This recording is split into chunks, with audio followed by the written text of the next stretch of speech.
L'objectif de ce cas d'usage, c'est d'automatiser la veille réglementaire.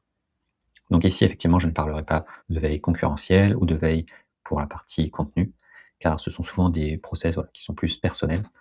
à part si vous, êtes vous avez une activité de conseil dont c'est le cœur de métier, mais pour la majorité des entreprises, ce n'est pas quelque chose de central et plutôt quelque chose de voilà, faire au niveau personnel, de manière plus simple.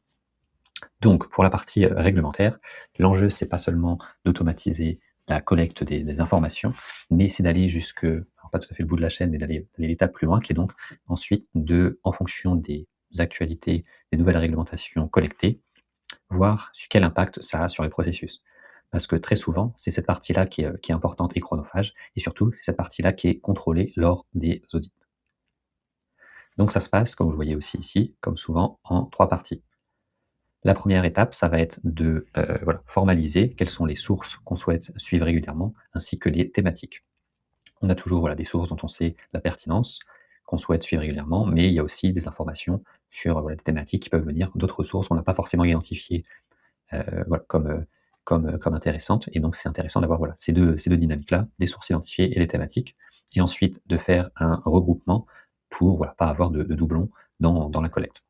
Autre point important, ça va être aussi être, voilà, pertinent de taguer ensuite les sources qui ont été relevées pour pouvoir, et on va le voir juste après, associer voilà, les actualités et les nouvelles réglementations collectées avec les processus qu'on a, en interne. Donc sur la partie tag, encore une fois, c'est propre à chaque entreprise, comme vous le voyez ici.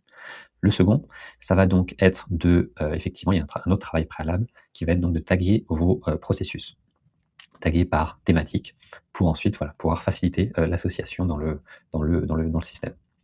À chaque fois qu'il y a une nouvelle actualité qui a le même tag pardon, qu'un des processus, eh bien, on va avoir donc un agent qui va comparer le processus actuel et la nouvelle réglementation et qui va effectuer une suggestion sur, voilà, l'impact potentiel que ça devrait avoir sur le processus. Ensuite, un responsable peut passer en revue uniquement les suggestions de l'agent et les valider ou pas pour faire évoluer le processus. De cette manière, vous avez à la fois automatisé et gagné énormément de temps sur la partie collecte et impact sur le processus, et vous avez à la fois un suivi propre, dont vous pourrez vous resservir lors des audits que vous